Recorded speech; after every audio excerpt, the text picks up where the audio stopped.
Hey, how did we get here? I've been asking myself, how did we get here after all these years? I believe that it's been systemic. It's been years coming. And I'm quite surprised that it's become such a big topic all of a sudden on all media houses. Because for yourself, for everybody who's interested in a topic as critical as this, we've been discussing this over years. We have 5 major stadia. It got reduced to 1. So when it gets to 1, then you know that from 5, 4, 3, 2, 1, you go to 0.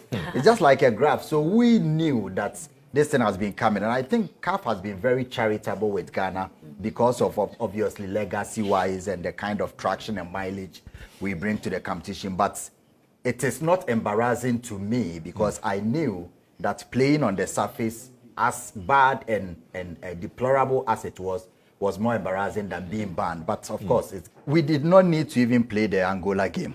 So there was no short space of time. I think that we should have been banned long before the Angola game. This thing to me looks like it was deliberate. And I'm beginning to think that it's been orchestrated by people to get us out of the country so they can benefit in one way or the other. Because look, the manner in which we have managed the stadium, even if we could not have played the Angola game based on factors such as weather, I would have understood. But we deliberately allowed an event on the field with 17 days to the game. That's why I think it's deliberate. We allowed an event with more than 40,000 people in the stadium, with cars being driven on the pitch, with chairs, broken bottles. One of the players got cut by a broken bottle during training. And these things authorities have tried to hide it. It affected the protocol. Player of the Black Stars, or a player of the Black Stars was cut whilst training, ahead of the Angolan game. No, before that, there was a game against Central African Republic. The FIFA World Cup qualifiers. And so the same activity was there on the field when we allowed a church service to hold to be held on the field, 17 games. And we all knew that even if you are going to be miraculous enough to get the pitch to the standard that you want, 17 days was not enough. But we allowed the event to go on the field.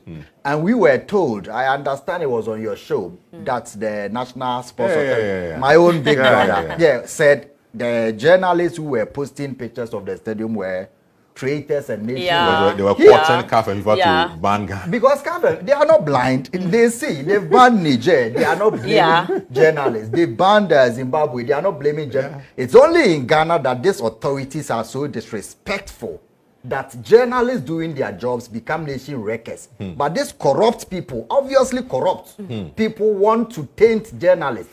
They turn it around to blame journalists. To blame journalists. For portraying what is on the ground. Ordinarily, when there is a football game in England or anywhere in a proper jurisdiction, it is not for journalists to discuss the nature of the field. We will be discussing the formation, players who are fit. But because of the deliberate parts being played by our authorities, officials, the deliberate attempt to destroy the country with corrupt action. You cannot define this in any manner. That's why we don't need to be charitable. If you are not corrupt enough, and if you are not somebody who wants to disrespect journalists, why would you think that reporting about the poor nature of the field is bad or evil, but not doing your job by putting the field in a state, in correct state, is good? So that's the point I want to draw. He's my brother, the National Sports Authority Director, but that was a very poor statement to make because the pitch is not something in isolation. It is not a classified document. It is something that's being captured on camera. So if a journalist sees that the pitch is poor, reports it, and you say that the report is the one that is supposed to attract the eyeballs of CAF to ban us, now they've banned us. Who was responsible? Is it the journalist who sent the pictures or Party? The captain of your national team who complained it, or Andrea, you. We don't step on the field. The players went there, felt. So for your national football captain to come and complain about the nature of your national football stadium, it's only in Ghana that we have witches camp, but we don't have a national team camp. So there are things that you would never understand. That a country like Ghana, if they ban Chad, Central African Republic, Guinea-Bissau, Niger, you understand the political upheaval and the lack of stability in the country. But for a country that is a founding member of CAF, a country that was on the top pedestal of African football, previous winner, four-time African champions, to be banned from hosting a football game in the country, not because of war, but because authorities in the country have taken lip service as the highest form of education and profession. Now, we've been banned, and we understand what will be the source of benefits that these officials have deliberately sent us there. Because the states, taxpayers, how much it cost us.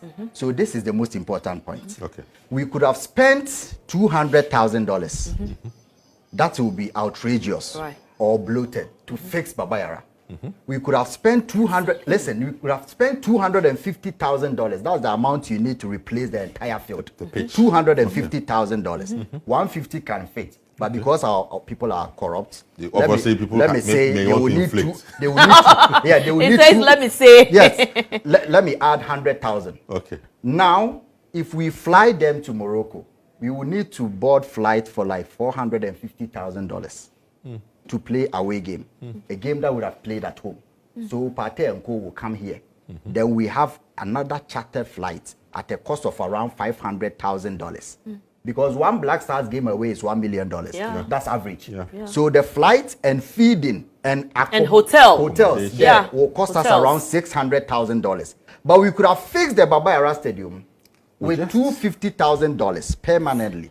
But we are going to play 1, 2, 3 games. So we should be budgeting around $2.5 million for 3 games. If we are going to play 3 away games, you know the World Cup qualifiers are coming. Yeah, so if FIFA comes, you know they've been lenient to us for a longer period because of the legacy and respect they have for us. So if FIFA says Ghana is playing 3 matches away, then we have to budget 2.5 million, an amount of money that could have built a whole new stadium. Are you sure that can happen in Ghana? We don't forget we spent over $30 million US to build, not from scratch, the Legon Stadium. Not from scratch, I repeat that, because the facility, something was there already.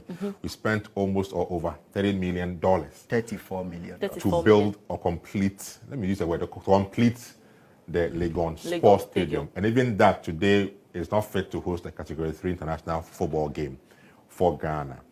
Is it not sad that just under a year, we could spend close to $3 million on just accreditation and its tax for African Games, but could not spend a minute percentage of that amount to fix Baba Yara Sports Stadium?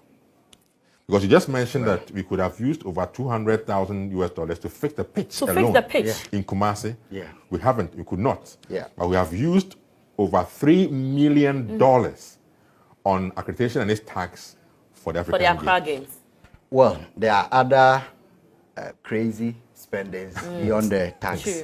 I'm just using that because the feeding of athletes to the tune of $50 million for 18 days. That's supposed to be alarming. Beyond alarming. But this is what we've done. A country like ours, we don't have our priorities right. And mostly I blame journalists. We have been part of this. We have been part because there are a section of politicians that we treat with kid gloves. Because nowhere in this world will we allow the kind of spending that went into African Games to happen and everybody goes to sleep. Maybe we have been overloaded by the amount of corruption. So we tackle this today, and tomorrow there is even a bigger scandal than the one that happened yesterday. Because the African Game is clearly a big scandal upon us. The multi-purpose sports complexes that we spent over $50 million on the 16 complexes or 10 complexes. The 10 regions then. The 10 regions then. It's still in the bush. Yeah, absolutely. Nobody is talking about it. So the politicians will profess and say, we have put in this amount of money. You, the journalists, will go on the grounds and see that there is nothing there. So they fix the road, but you go and the road is not fixed. We come back to sleep. We have been treating them with kid gloves, forgetting that this is the money that could have gone into other profitable and other prioritized ventures of the society. People are not even understanding the context that I want to put this, that we have sat here not having money. to fix Baba Yara with $250,000. Now we can fly the players in one day for $500,000. We'll do it. Obviously, we'll do it. It is not money from anybody's pocket. It is from us. It's from the taxpayer, our money. If you have a representative in government and you say, use this money to the benefit of the general masses, then they say they don't have money to fix the field for students and national teams to play. But they have money in one day to fly them, pay plane tickets, obviously so they can bloat the ticket prices and get their share. You cannot look into the thinking of these leaders and call them honorable people. I think it's an embarrassment, not for me, not for you, but it's an embarrassment for whoever calls himself a leader. Overlooking, I mean, if you are a sane person, you should not let me come on TV and tell you that what has transpired over the years leading to this embarrassment on the country should be something that should be overlooked.